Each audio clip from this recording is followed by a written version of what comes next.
So one of the ways that I work with students and others is to design puzzles for them to play with. Here's a simple puzzle. These two pieces go together and they make a tetrahedron. And it's much, much harder than it looks. Some people take a half an hour or more to put these two pieces together because I've optimized them to be as hard as possible. I've applied mathematics to make them difficult. But the key idea in my mind is that people need to get comfortable with solving new challenges where they don't know how to do it. And as you move up in mathematics, people ask you to prove theorems that no one's ever proven before.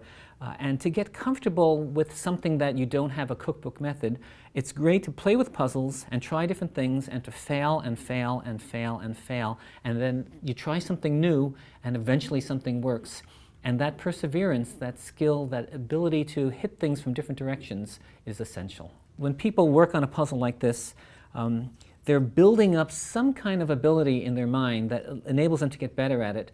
At first it may take them an hour to solve this, but then I'll give them some other ones and they'll get those faster and variations will get faster. So something does build up with practice. What I have here, because it's a star and it has these 5 magnets in it, I can put it back together different ways. You can turn it, there's 5 different ways it goes back together.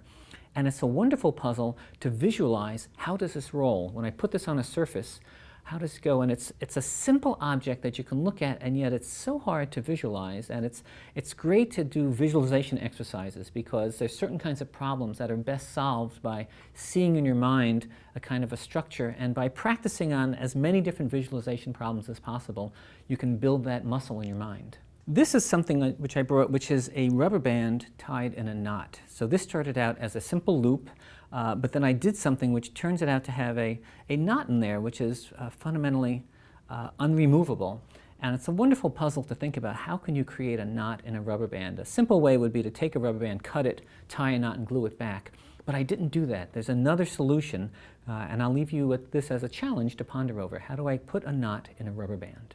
And if you want the solution, you can go to georgehart.com and you'll find the answer. One of the best ways to practice actually on math is through an exciting math app or a video game.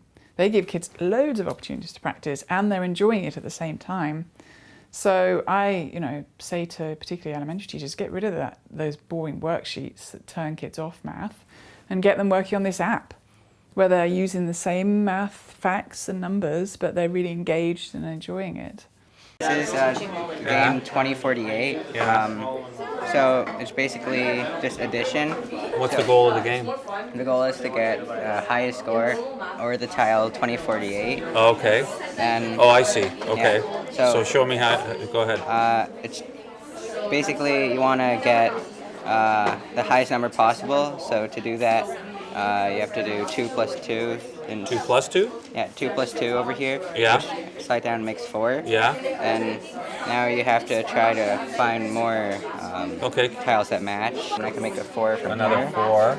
Yeah. Then I can make Another, 8 yeah. and a 4 over here. Yeah.